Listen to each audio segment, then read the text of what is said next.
أعوذ بالله من الشيطان الرجيم بسم الله الرحمن الرحيم رب اشرح لي صدري ويسر لي أمري واحلل عقدة من لساني يفقهوا قولي۔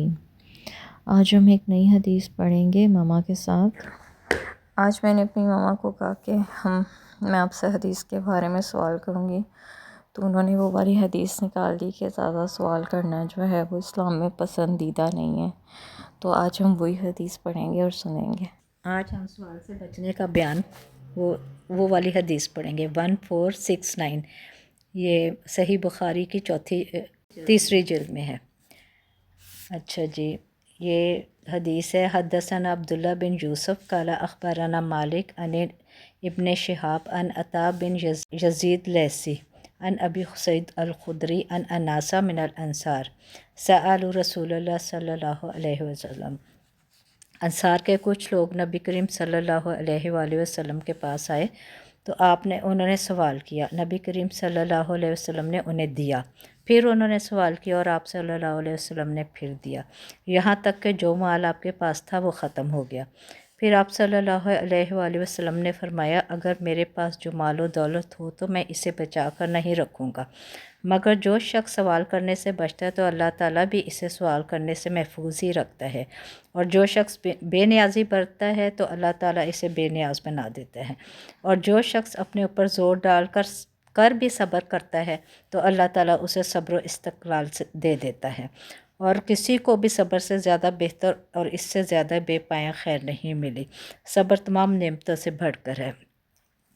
اس حدیث میں یہ بتایا گیا کہ لوگوں کے سامنے بے جا سوال کرنے سے بہتر ہے کہ انسان خود ہاتھ سے اپنے کما کر اپنی روزی کمائے۔ بار بار سوال کرنے سے منع کیا گیا۔ کمائی کے بھی اس میں 3 اصول بتائے گئے، ایک زراعت ہے، دوسری تجارت ہے، تیسری صنعت و حرفت ہے۔ بعض نے کہا کہ تینوں میں تجارت افضل ہے، بعض نے کہا زراعت افضل ہے کیونکہ اس میں ہاتھ سے محنت کی جاتی۔ اس حدیث میں یہ ہے کہ نبی کریم صلی اللہ علیہ وآلہ وسلم نے فرمایا، جس نے محنت کر کے کمائی کی وہ اللہ تعالیٰ کے نزدیک سب سے زیادہ بہتر انسان ہے۔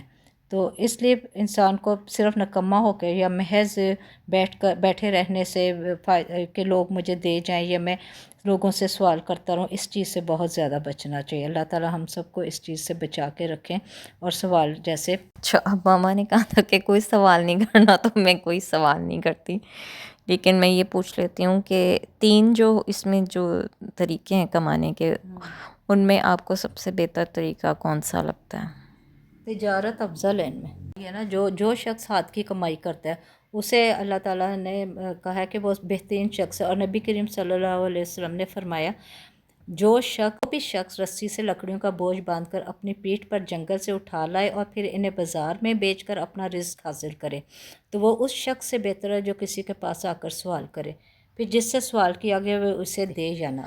اچھا، اگر کوئی عورت ہو، ٹھیک ہے، تو وہ مطلب یہ کام کر سکتی؟ عورتیں بھی کرتی ہیں اپنے کام، تجارت کر سکتی ہیں عورتیں، مطلب اپنے ہاتھوں سے وہ کما سکتی ہیں اور کھا سکتی ہیں۔ ہاں، نبی کریم صلی اللہ علیہ وسلم کے زمانے میں حضرت خدیجہ تجارت کرتی تھیں، اور کسی سے مطلب وہ سوال نہ کرے۔ وآخر دعوانا ان الحمد للہ رب العالمین، سبحانک اللہم و بحمدک، اشہد ان لا الہ الا انت، استغفرک و اتوب الیک۔ جزاک اللہ خیرا کثیرا۔ Thank you very much.